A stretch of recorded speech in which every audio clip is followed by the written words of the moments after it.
గ్రహాల్లో అన్ని గ్రహాల్లో శని అనేటువంటి గ్రహం ఒక్క రాశిలో 2 సంవత్సరాల 6 మాసాలు ఉంటాడు. అన్ని గ్రహాల కంటే ఎక్కువ సమయం ఉండేది శని. అయితే శని యొక్క స్వభావం ఎట్లా ఉంటుందంటే, మనం చేసిన పాపాన్ని హరింపజేయడమే శని యొక్క స్వభావం. కాబట్టి శని పట్టాడ్రా, శని నన్నేదో ఇబ్బంది పెడుతున్నాడ్రా, శని వల్ల నష్టపడుతున్నానురా, శని వల్ల నువ్వు నష్టపడరా, నువ్వు చేసిన పాపం వల్ల నువ్వు నష్టపడతావు. ఆ పాపం పోగానే నిన్ను ఎప్పుడు కూడా శని రక్షిస్తాడు. అయితే శనికి ఒక స్వభావం ఉంది, వక్ర స్వభావం అంటారు. వక్రించి వెనక్కి వస్తాడు, మళ్ళీ అతిచారం మీద ముందుకు కూడా వెళ్తాడు. ఉన్న రాశి నుంచి వెనక రాశిలో ఉండేటువంటి లక్షణాలు చూపిస్తాడు. అట్లాగే ఒక్కోసారి అతిచారం మీద ముందుకు వెళ్ళి, మరి ఇప్పుడు మీనంలో ఉన్న శని వక్రించి మరి కుంభంలో ఉన్న స్థితి చూపిస్తున్నాడు. ఇంకొకసారి ఎలా చేస్తాడు, శని మీనంలో ఉన్న శని మరియు అతిచారం మీద ముందుకు కూడా వెళ్ళటం జరుగుతూ ఉంటుంది. ఇప్పుడు జరగలేదు, శని వక్రించి వెనక్కి. అయితే నక్షత్రం మార్ల, రాశి మార్ల లెక్క ప్రకారం, కానీ వక్రం అనగా వెనక ఉన్నటువంటి పద్ధతినే చూపిస్తాడు. ఇప్పుడు అందరికీ కూడా ఏమందంటే, మీనానికి శని వెళితే మకరం వాళ్ళకి ఈనాటి శని అయిపోయింది అనుకుంటున్నారు. కానీ మళ్ళీ ఇప్పుడు శని జూలై 13 నుంచి నవంబర్ 27 వరకు, అంటే 138 రోజులు శని వక్రించాడు. శని వక్రించిన లక్షణం ఎట్లా ఉంటుంది, కుంభంలో ఉన్న లక్షణమే చూపిస్తాడు.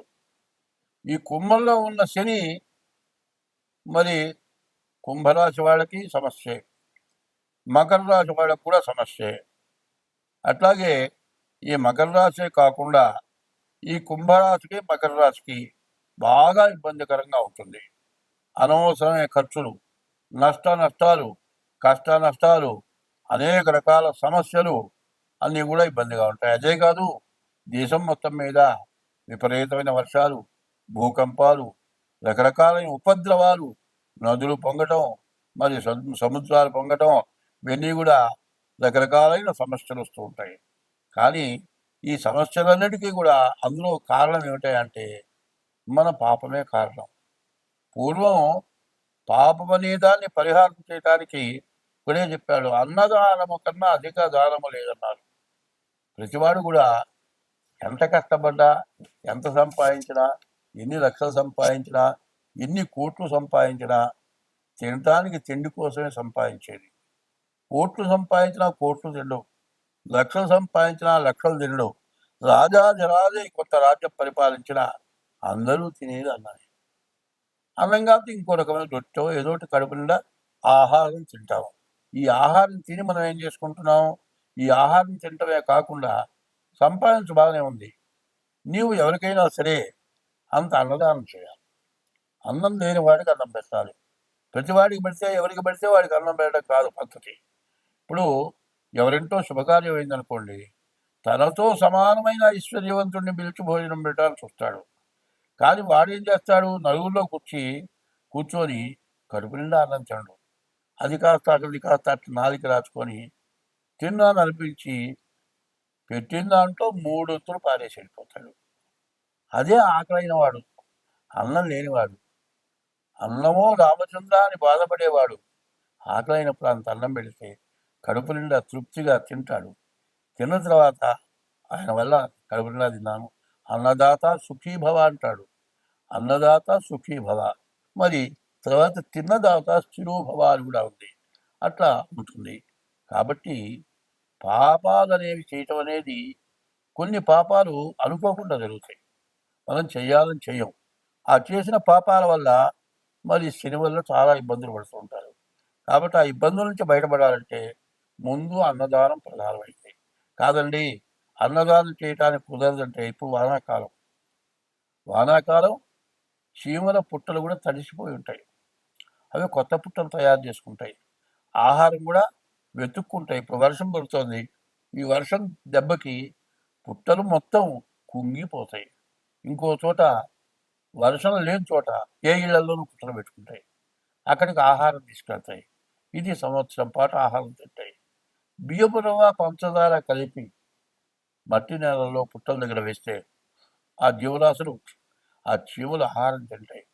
మనం వేసిన ఒక్కరోజుగా తినేది ఒక సంవత్సరం పాటు తినొచ్చు, ఇంకా ఎక్కువ రోజులు కూడా తినొచ్చు. ఎంతో మందికి అన్నదానం చేసినటువంటి పుణ్యం వస్తుంది.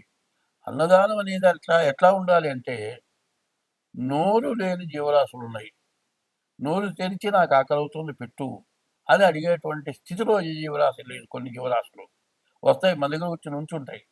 అట్లా చూస్తే అంబాలు అరుస్తాయి, లేకపోతే భౌభౌ అని అరుస్తుంది కుక్క, అంబాను ఆవరుస్తుంది, లేకపోతే రామచిలక కీచుకిచుమంటుంది. ఇట్లా ఆ గ్రహ చెట్ల మీద ఉండేటువంటి పక్షులు ఈ వర్షానికి ఆహారం లేక తన్నుకుంటూ ఉంటాయి.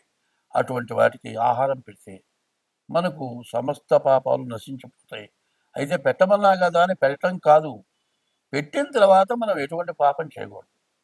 తెలిసి తెలియక చేసిన పాపం వీటి వల్ల నశించిపోతుంది, కానీ మళ్ళీ పాపం చేయకుండా ఉండాలి. శని ఎటువంటి వాడు అంటే, తండ్రి కొడుకుని ఎట్లా శిక్షిస్తాడో తప్పు చేస్తే అట్లా శిక్షించేవాడే శని. అందువల్ల ఈ శని యొక్క ప్రభావం ఎట్లా ఉంటుంది అంటే, నీవు చేసిన తప్పుకి నీకు శిక్ష పడుతుంది. కాబట్టి ఈ మకర కుంభరాశులకి, మరి మీనరాశికి, ఈ 3 రాశులకు కూడా చెప్పాలి అంటే పూర్తిగా శని వల్ల చాలా నష్ట కష్టాలు రాబోతున్నాయి. కాబట్టి ఈ 138 రోజులు కూడా చేతనైనంత వరకు ఈశ్వరాభిషేకం, మారేగ్రహాలతో పూజ అట్లా చేసుకోండి. ఇంకా మీ జాతకం చూపించుకోండి. జాతకం ఇచ్చా మీకు ఏదైనా దోషాలుంటే ఆ దోషాలు పోవడానికి ప్రయత్నం చేయండి. స్వస్తి. ఈ వృషభ రాశికి శని చెప్పాలి అంటే దాదాపు ఏకాదశంలో ఉన్నట్టుగా చెప్పాలి. ఏకాదశంలో ఉన్న ఫలితాన్ని ఇస్తాడు. శని మాత్రం ద్వాదశంలోనే ఉన్నాడు, 12 ఉన్నాడు. కానీ వక్రించినందువల్ల 11, 12 ఉన్నటువంటి లక్షణాలు చూపిస్తాడు. కాబట్టి ఈ వృషభ రాశి వాళ్ళు కూడా శనికి 19,000 జపం చేయించుకోవటం, అభిషేకం చేయించుకోవటం ఇది చాలా అవసరం. తర్వాత పైన ఏంటంటే, ఈ రాశి వాళ్ళు ఎప్పుడు కూడా ఏ పని చేసినా చాలా జాగ్రత్తగా చేసుకోవాలి. వృత్తిలో కానీ ఎవరికైనా డబ్బులు అప్పు ఇచ్చినా డబ్బులు దక్కవు, డబ్బులు పోతాయి. ఈ రాశి వాళ్ళు వ్యాపారంలో చాలా జాగ్రత్తగా ఉండాలి. ఉద్యోగంలో కూడా ఎక్కడ ఏ అపవాదు రాకుండా చాలా జాగ్రత్తగా ఉండాలి. ఎంత జాగ్రత్తగా ఉన్నా ఏదో సమస్య వస్తుంది. ఆ సమస్య నుంచి బయటపడాలి అంటే ఎప్పుడు కూడా ఎటువంటి తొందరపాటు లేకుండా అవతల వాళ్ళు ఎవరు ఏమన్నా మనం సర్దుకుండే లక్షణమే కావాలి.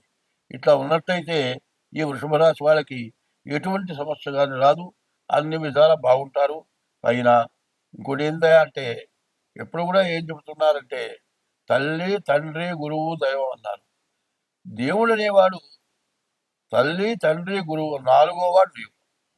కాబట్టి ఏమైనా దేవుణ్ణి పూజించవయా అని చెప్పటం లేదు. తల్లి, తండ్రిని, గురువుని ఏం చెబుతున్నారంటే, మొదటి వారవతి తల్లి, 2 తండ్రి, 3 గురువు, 4 దేవుడు. కాబట్టి తల్లిదండ్రులకి ఉపకారం చేయకుండా, తల్లిదండ్రులకు అన్నం పెట్టకుండా, గురువుని గౌరవించకుండా, గురువుని పూజించకుండా దేవుణ్ణి పూజిస్తే మాత్రం మీకు సత్ఫలితం రాదు.